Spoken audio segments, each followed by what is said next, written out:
Hello, today I will continue fulfilling my holiday promises, and today we'll talk about the big release by FiiO, and this time it's actually literally big.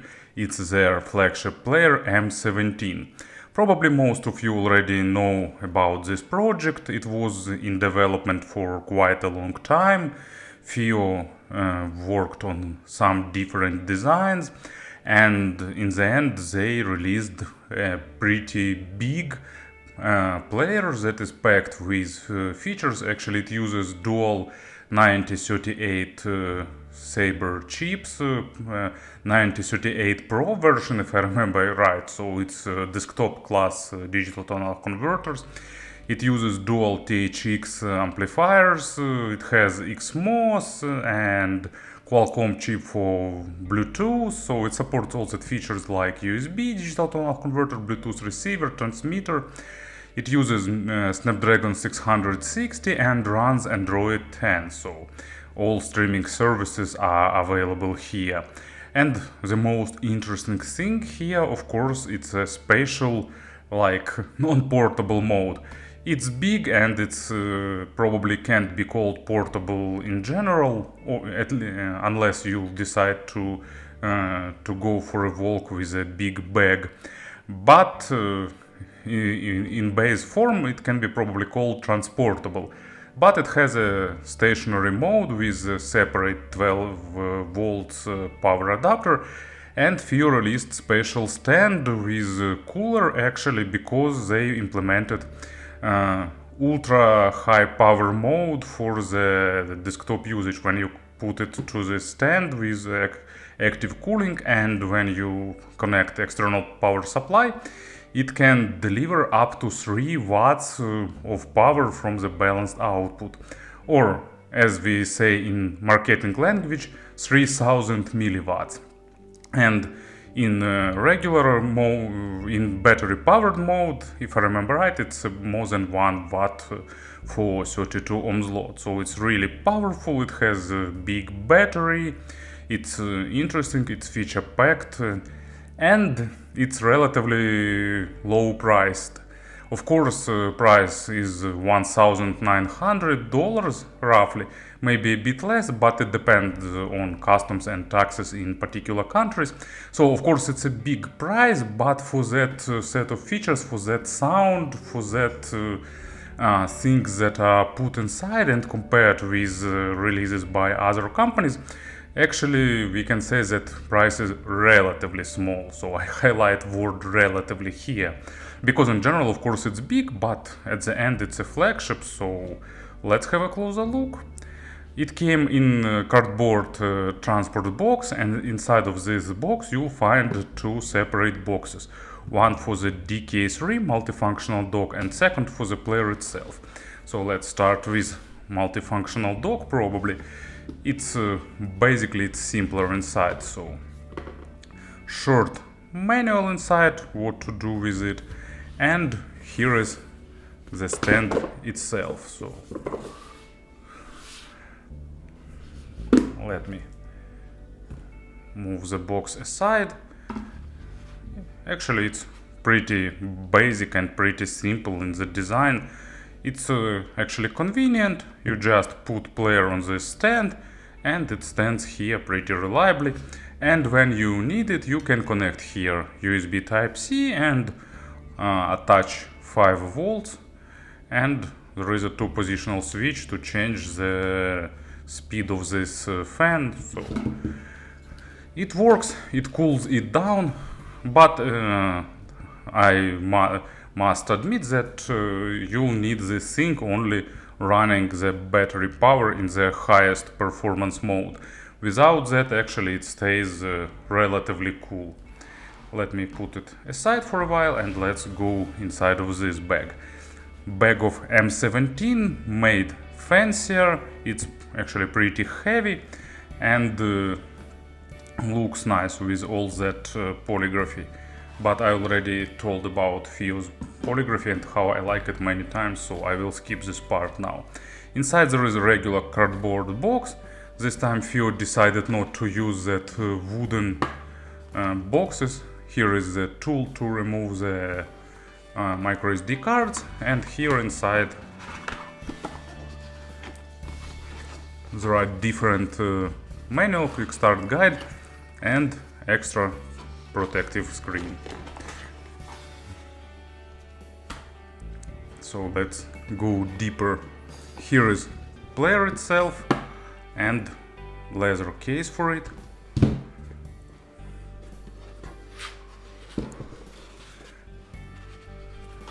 We need to go even deeper, and here you'll get the external 12 volts power supply and USB Type-C cable for other purposes.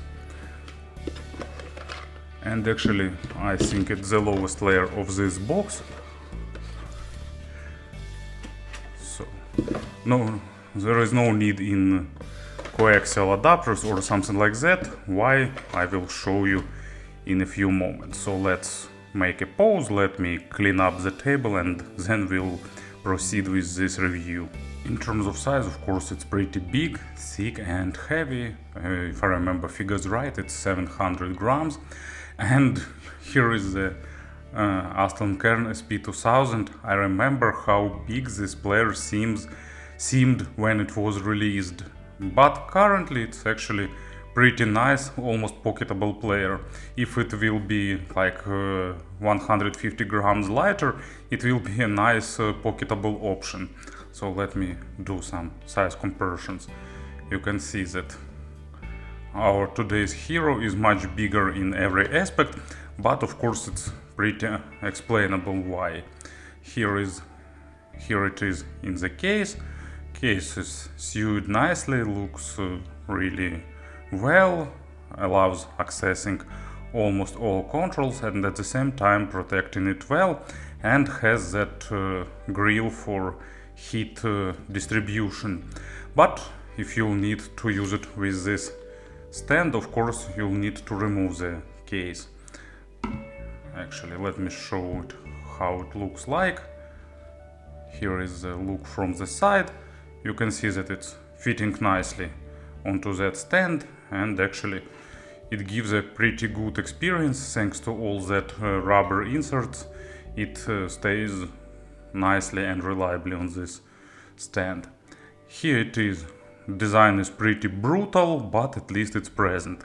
FiiO decided not to go that typical way, like let's make it of aluminum and make it rectangle as a just aluminum bar. They added some bevels, edges, and it looks pretty fancy. They continue using their hexagonal shapes in the design, but also they've added a nice LED holes here. Probably main role of these openings, of course, it's heat distribution, but also there are multicolored LEDs inside that breathes and gives additional wow effect for this player. There are a lot of controls on different sides. There is a hardware hold switch, useful for those who want to lock the screen. 3 buttons to navigate tracks and play pause, and 1 extra button that you can assign different functions. And it's the same idea that was used in the M15. On the top you can see a lot of output, so balanced phone output and line out, and another balanced phone output, so both Pentagon and 2.5mm and 3.5mm phone out and line out, and also covered with special cover, 6.3mm connector. So FiiO hints us that you can use full-size headphones easily. Here is the volume knob, and underneath there is a circular indicator, also multicolored LED. You can select what it will display with these colors, and it's analog dial, same as it was done in the M15. It's a hybrid schema that the resistance of this potentiometer is red, by the internals and then by the analog to digital converter, and it used to control the volume. On the right side there is a on-off button and the plus minus, so if you don't like the analog volume knob, you can select and activate these buttons, whatever you like. And here is the toggle battery power or external power if you need it. And on the bottom you'll get a big set of additional outputs. So here is coaxial input and output, also power in if you want to run it with external power adapter, 2 separate USB ports, one to use it as digital to analog converter and or connect some periphery to this player. Of course you can use it as digital to analog converter, as digital transport, external flashes and so on. And the second one is USB for charging. It supports quick charge, battery inside is 9200 milliamperes, and it still requires 4 hours and a half to fully charge it, because battery is pretty huge. And this battery will give you up to 8 hours of work from the balanced output and up to about 10 hours or slightly more from single-ended outputs. Of course, figures are not huge, but keep in mind that internals here are closer to desktop grade, so you'll get bigger performance and pay with battery life for it. And the micro SD tray here, so it has 64 gigabytes of internal memory, but of course everyone will use it with some micro SD cards inside. Back panel has that triangular design, looks pretty nice in my opinion, I like it. And front panel has big 6-inch screen with Full HD resolution, nice viewing angles, good colors, so nice modern display with enough brightness to use it in almost any condition, so it responds to touches really well, and thanks to the powerful processor inside, it works pretty fluid. So in terms of design, in my opinion, this player is pretty nice, of course, for such a huge thing like M17. Firmware is based on Android 10 with Google Play Store available, so you can easily install any application, including streaming media, your favorite players and so on. Of course, there are a few additions to the regular Android. First one is extra settings in this drawer and mode change. Actually, it's a really nice thing that I like with FiiO players. They used it for the first time in FiiO M15 and then incorporated in other devices. So you can select Android mode, pure music mode. It's basically also Android, but instead of launcher you'll get only FiiO's own player. USB digital to analog converter mode, let's activate it. For example, you just connect it here and you can select a few different options here. So SPDIF receiver, for example, AirPlay, you can also switch modes from here, but currently my connection is not available. Let's exit this mode. Exit it.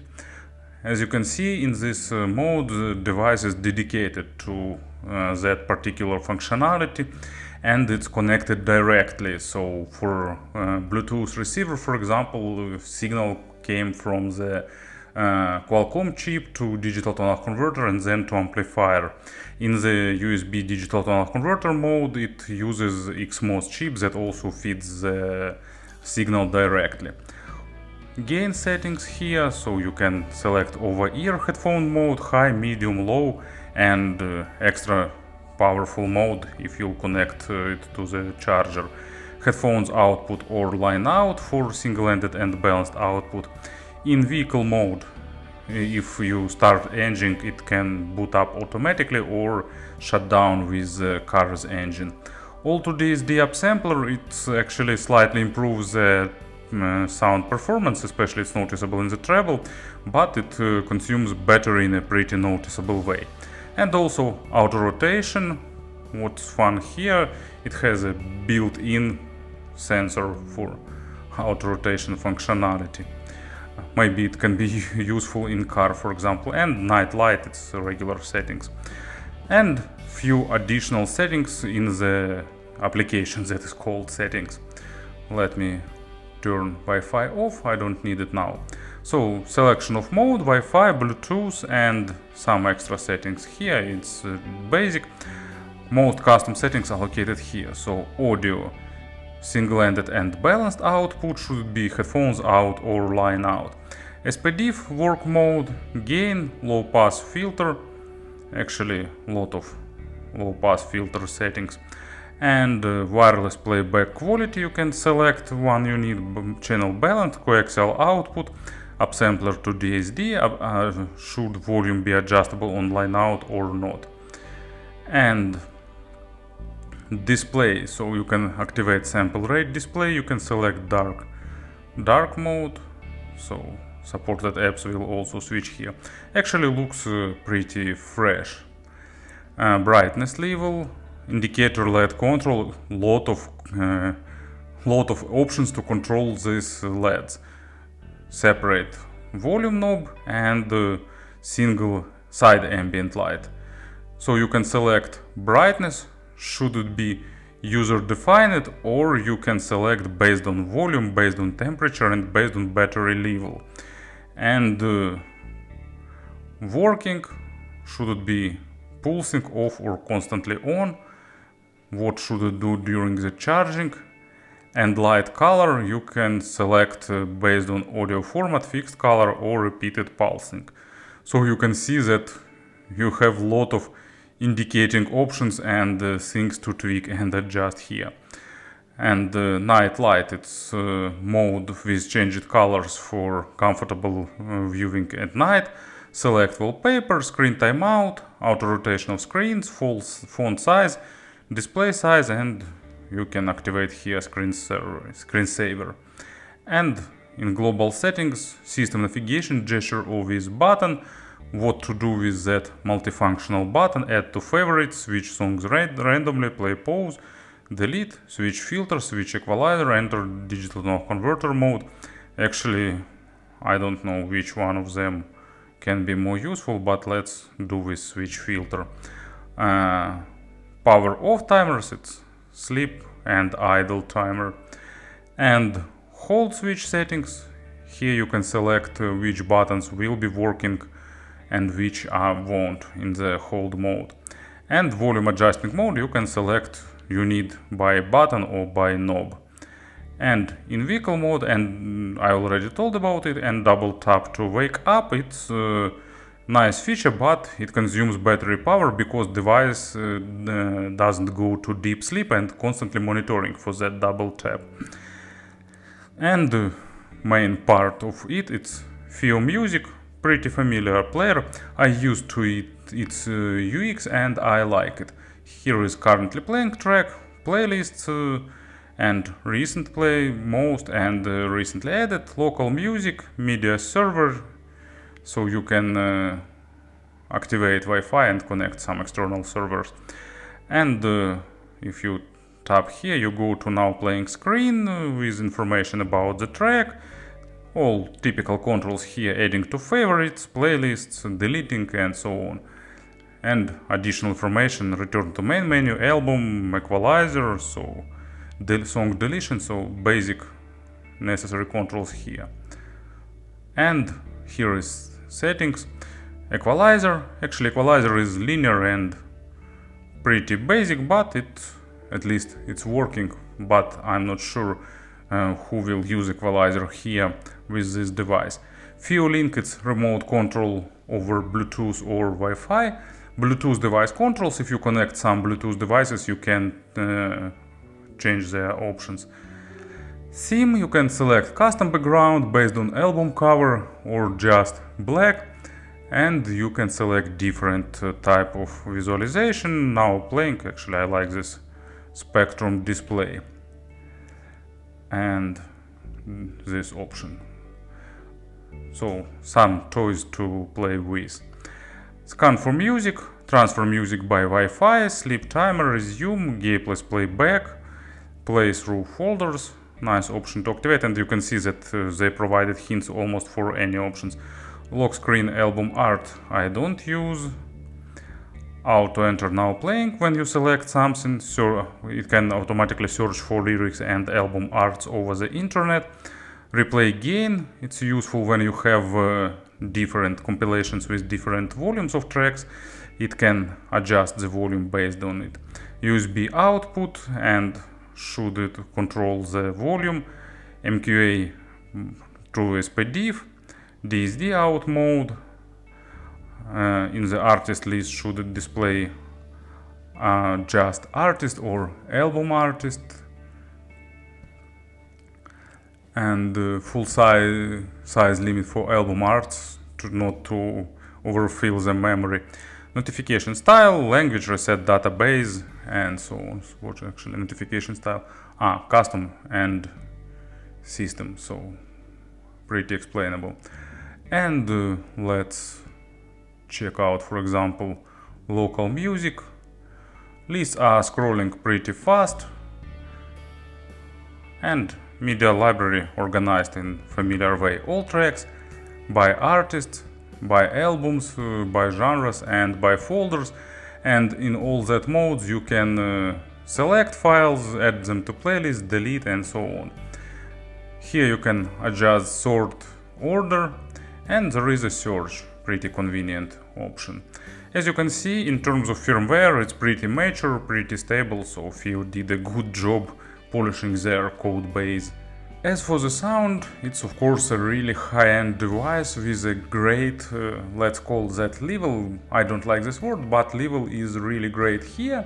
But you know, it's pretty dull to describe the sound of M17. Not because the sound dull itself, it's because it's absolutely natural, transparent, and at the same time it's not too dry or too analytical. It's not trying to be hyper detailed.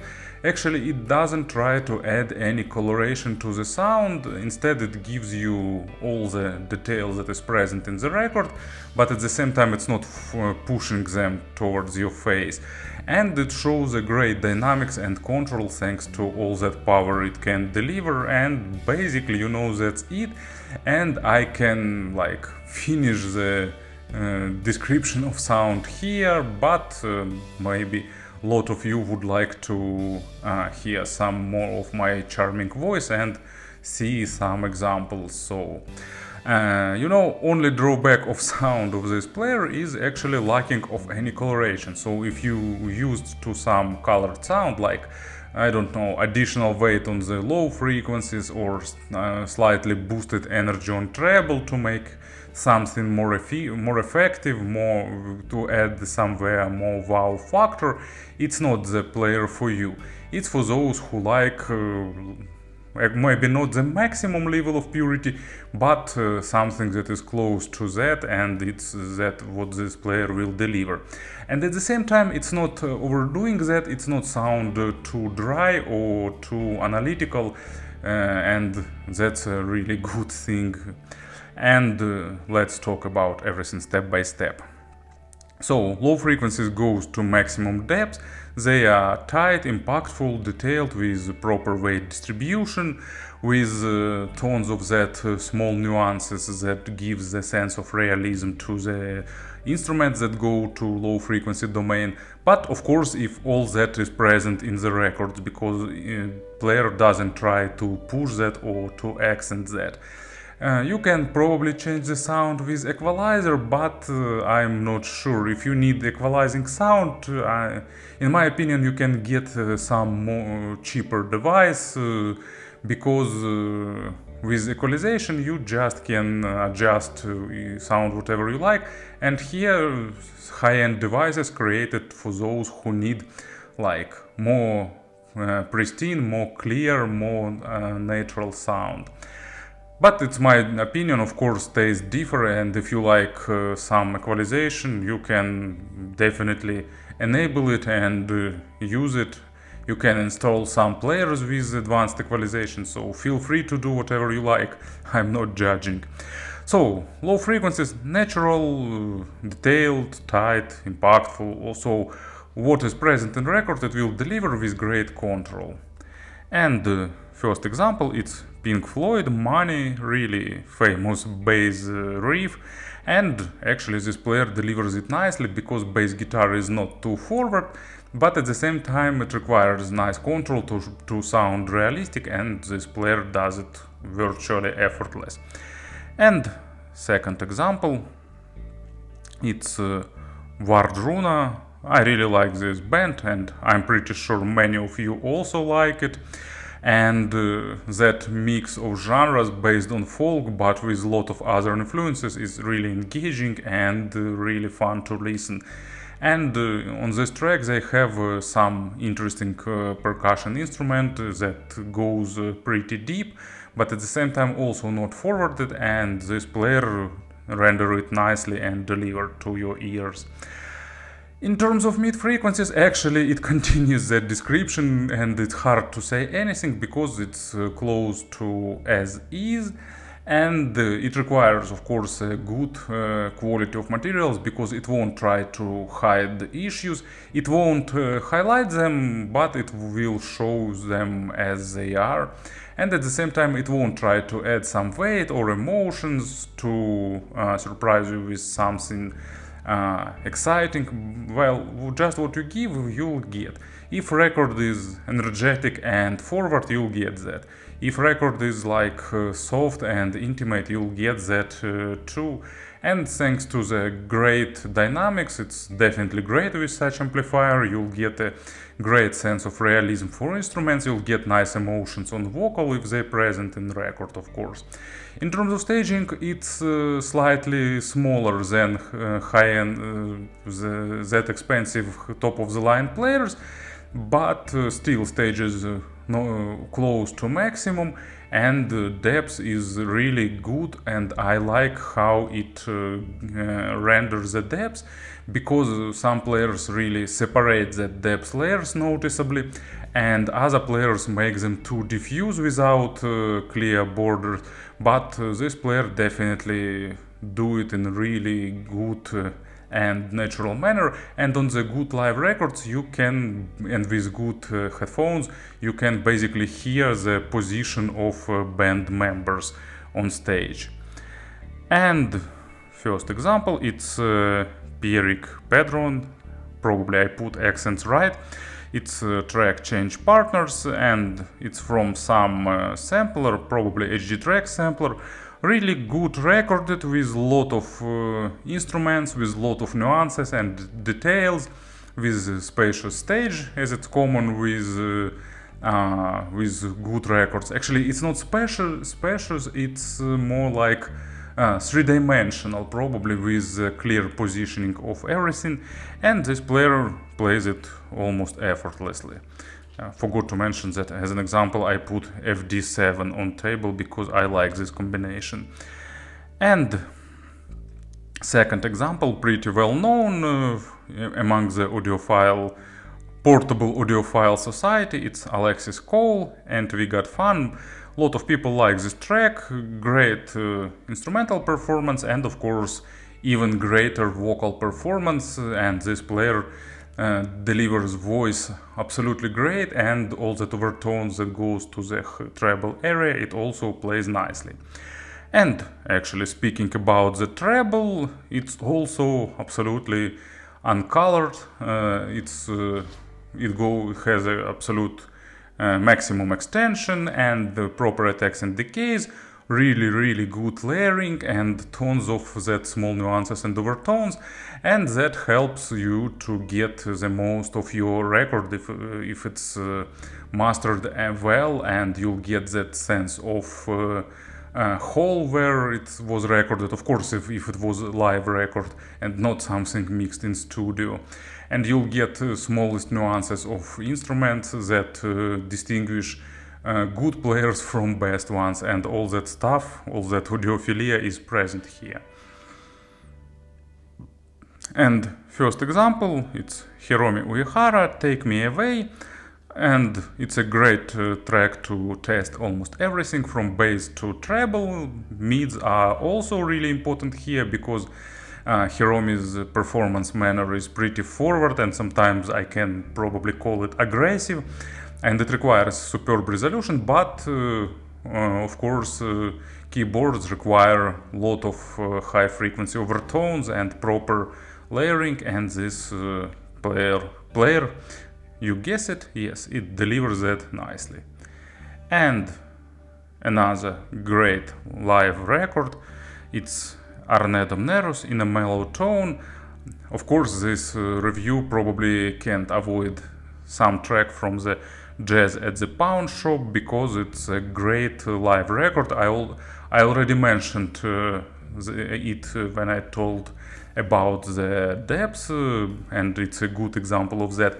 And you'll get all that audience sense, or you'll get all that additional noises that were added to this record. And you know, I'm not sure who was the recording engineer for this album, but it was a brilliant, genius person. Probably it's someone really famous, and it's shame for me not knowing his name, but it's a great idea to add that noises of club where it was recorded. It gives a huge sense of realism and immersion into music, and this player definitely helps you with that.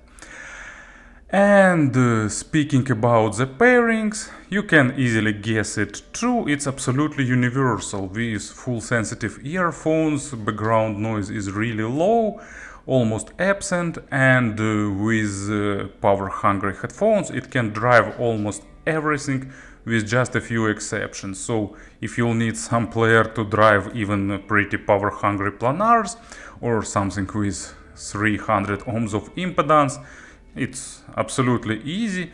And if you connect it to additional 12 volts, it will be even simpler and more effortless.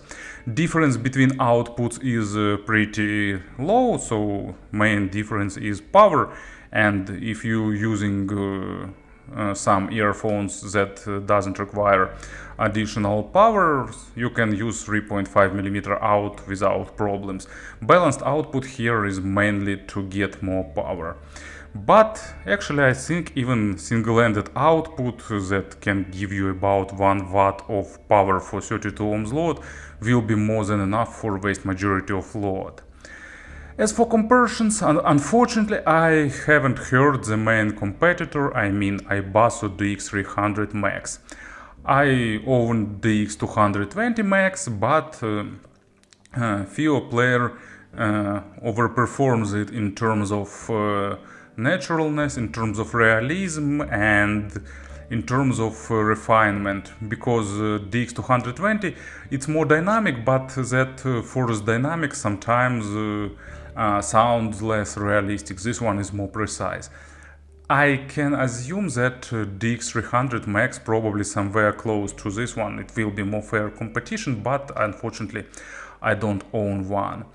As for I don't know, other players like I don't know, Hiromi R8 for example, this one sounds more realistic and more dynamic. Hiromi R8 is more focused on the micro contrast, and because of that sounds drier and more monitoring.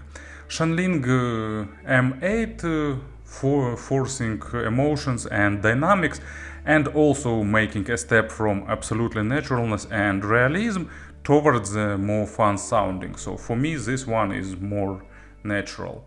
And FiiO M17 it's more weighty and worse in terms of performance on the treble. It's especially noticeable, but of course it's like more than half of size of it. And you know what is interesting here? It's that for me this player is really close to that top of the line player that I own, Lotu Po Gold Touch, actually really close, but Po Gold is slightly more emotional and renders deeper bass slightly better.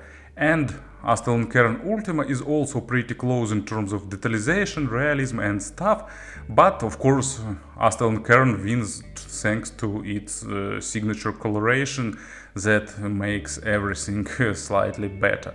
But of course, in terms of price to quality ratio, this is a clear winner. But that top of the line devices, of course, were created for those who need absolute best performance. So, to summarize everything, FiiO created great player not only because it sounds great and it does it, but also because it's really universal. So it has all connections, it has all inputs and outputs. You can use it as a semi-portable device, but you can use it as a desktop, well, maybe not a desktop device, but more on the stationary side of things.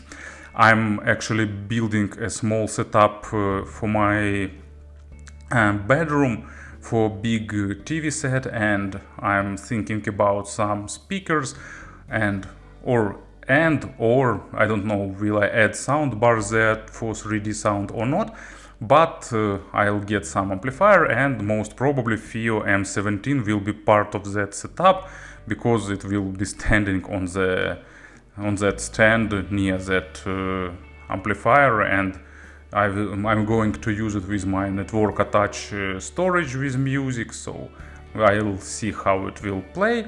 But currently I use it near my computer. I'm working sometimes in my cabinet, sometimes in the dining room, and I'm carrying laptop and I'm carrying this player, and it's a really good and universal way of using it. And probably FiiO thought about that scenario, and this player does it really great. So in all aspects, it's one of the best players I've heard. So thank you for listening, thank you for your attention, and of course have a nice day.